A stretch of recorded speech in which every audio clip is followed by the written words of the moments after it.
ஊற்றுங்க எல்லாம். உடம்பு இருக்குதுண்ணா. காலு பாருங்க.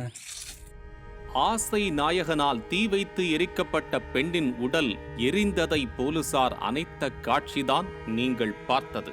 சேலம் மாவட்டம் வாழப்பாடி அருகே மலையாளப்பட்டி கருமத்தங்காடு பகுதியில் வல்லரசு என்பவரின் வீட்டின் முன்பாக பெண்ணின் உடல் எரிந்த நிலையில் கிடப்பதாக கிராம நிர்வாக அலுவலர் அளித்த தகவலில் வாழப்பாடி போலீசார் சம்பவ இடத்துக்கு வந்து நெருப்பை அணைத்து சடலத்தை கைப்பற்றி உடற்கூராய்வுக்காக சேலம் அரசு மருத்துவமனைக்கு அனுப்பி வைத்தனர். பின்னர் விசாரணை மேற்கொண்ட போது எரித்து கொல்லப்பட்டவர் 24 வயது வல்லரசுவுடன் திருமணம் செய்து கொள்ளாமல் கழுத்தில் தாலியுடன் கடந்த 6 மாதமாக வசித்து வந்த 30 வயது சுகுணா என்பது தெரிய வந்தது. இதையடுத்து வல்லரசுவை பிடித்து விசாரித்த போது இன்ஸ்டாகிராம் பழக்கத்தில் ஏற்பட்ட வில்லங்க காதல் உட்பட பல்வேறு பகீர் தகவல்கள் கிடைத்தது.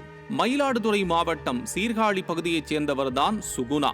இவருக்கு திருமணமாகி கணவன் மற்றும் 3 பெண் குழந்தைகள் உள்ளனர். இன்ஸ்டாகிராம் தளத்தில் இயங்கி வந்த சுகுணாவுக்கு நாமக்கல் மாவட்டம் கொல்லிமலையைச் சேர்ந்த வல்லரசுவுடன் பழக்கம் ஏற்பட்டுள்ளது. அந்த பழக்கம் எல்லை மீறி காதலாக மாற காமத்தீ பற்றி கொள்ளவே கணவன் மற்றும் குழந்தைகளை தவிக்க விட்டுவிட்டு வல்லரசுவுடன் குடும்பம் நடத்த வந்துள்ளார். கடந்த 6 மாதமாக கருமத்தான்காடு பகுதியில் திருமணம் செய்து கொள்ளாமல் ஒன்றாக வாழ்ந்து வந்த நிலையில்தான் சுகுணாவை வல்லரசு தீ வைத்து எரித்து கொன்றுள்ளார்.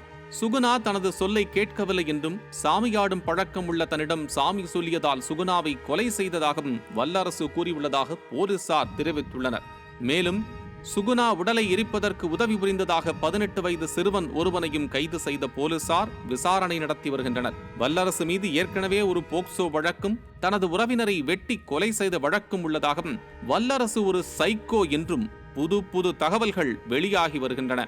இன்ஸ்டாகிராம் ஆசை நாயகனை நம்பி கணவன் குழந்தைகளை தவிக்க விட்டு வந்த பெண் எரித்து கொலை செய்யப்பட்ட சம்பவம் அந்த பகுதியில் பரபரப்பை ஏற்படுத்தியுள்ளது.